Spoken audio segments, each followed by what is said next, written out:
నానమ్మ ఏం చేస్తున్నావు? రాగిపిండి ఉప్మా. దోశ విన్నాను, ఇంకా చపాతీ కూడా చేస్తారు. రాగిపిండితో ఉప్మా కూడా చేస్తారా? నీ దగ్గర చాలా నేర్చుకోవాలి నానమ్మ. ఏమేమి వేసుకోవాలి దీంట్లో? ఉప్పు వేయాలా, మీరు పచ్చిమిరపకాయలు వేసుకుంటే వేసుకోవచ్చు, లేదా కారం వేసుకోవచ్చు. అంతా కలుపుకొని తిరగబాత పెట్టి ఎర్రగడ్డలంతా వాట్ చేసి వేస్తా ఉండాల. ఫస్ట్ నువ్వు ఇప్పుడు ఉప్పు వేసి నీళ్ళేసి పొడి పొడిగా కలుపుతానవా? దాంట్లో పచ్చిమిరపకాయ వేసాం కదా, అందుకు.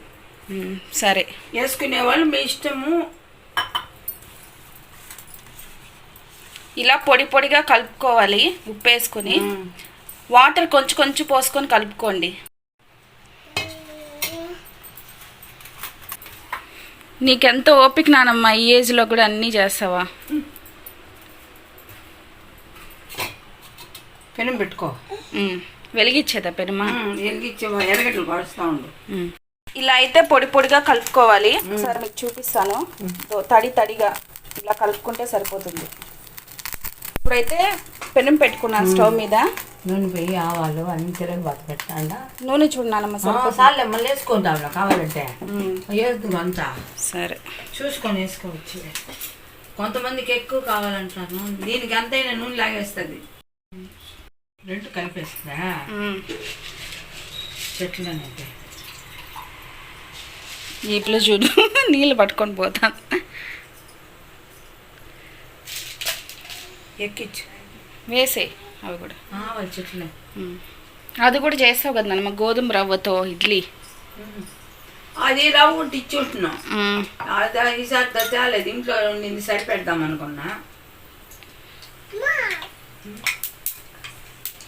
నువ్వు పోనా, నన్ను స్టవ్ దగ్గర ఉండకూడదు. పో నాన్న దగ్గరికి పో.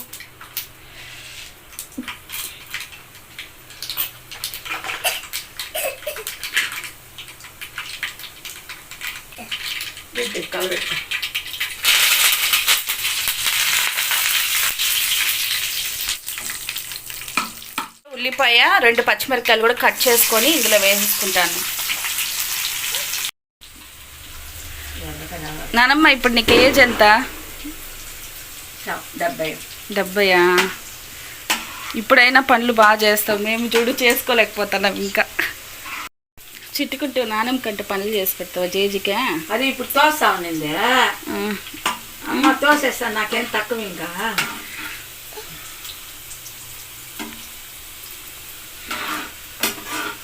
మనకే కొంచెం ఎరగడ్డ బాగా తాతకేసి అంత.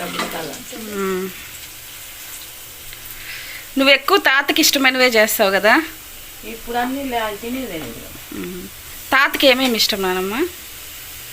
ఆయనక ఇడ్లీలే, దోశలు, ఇప్పుడు చపాతీ తినడు, గోధుమ పిండి దోశ, మైదా దోశ తింటాడు, పెరిగేసి కలిపి. ఇవేం తినేది. ఇప్పుడు ఆల్రెడీ పొడి పొడిగా కలిపి పెట్టుకున్నాం కదా రాగి పిండిని.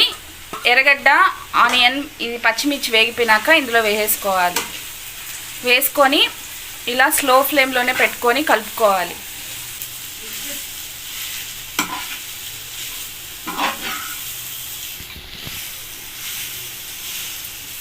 ఆల్రెడీ ఉప్పు వేసి కలిపేసాం కాబట్టి సరిపోకపోతే లాస్ట్లో కొంచెం వేసుకోవచ్చు. అంటే కొంతమంది ఎక్కువ తింటారు, కొంతమంది తక్కువ తింటారు. మామూలుగా బొంబాయి రవ్వతో చేస్తారు, కానీ గోధుమ పిండి గోధుమ రవ్వతో చేసేది రేరు కదా. ఈసారి అది కూడా చూపించినానమ్మ, నేర్చుకో. చూపిస్తా అన్నారు కదా, బొంబాయి రవ్వ అంతా కల్తీ చేసి ప్యాకెట్. బొంబాయి రవ్వే కాదు, అన్నీ కల్తీనే. ఇది శనగపిండిది మైదా కల్తీ. ఇడ్లీయా? శనగపిండిలో కూడా మైదా కలిపేస్తారు. ఎంతసేపు వేయించుకోవాలి నానమ్మ ఇలా? అంతే, చూసి ఈ వంటలంతా లాక్కోవాలి. ఒక 15 నిమిషాలు పడుతుంది కదా. ఇంకొక 10 నిమిషాలు.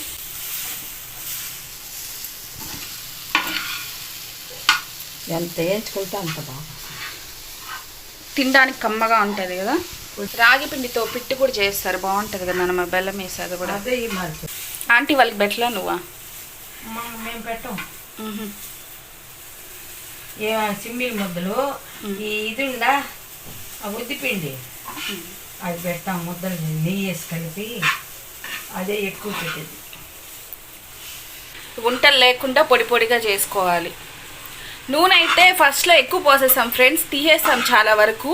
ఒక 3 టేబుల్ స్పూన్ ఆయిల్ అయితే సరిపోతుంది దీనికి. అయిపోయిందా? దీంట్లో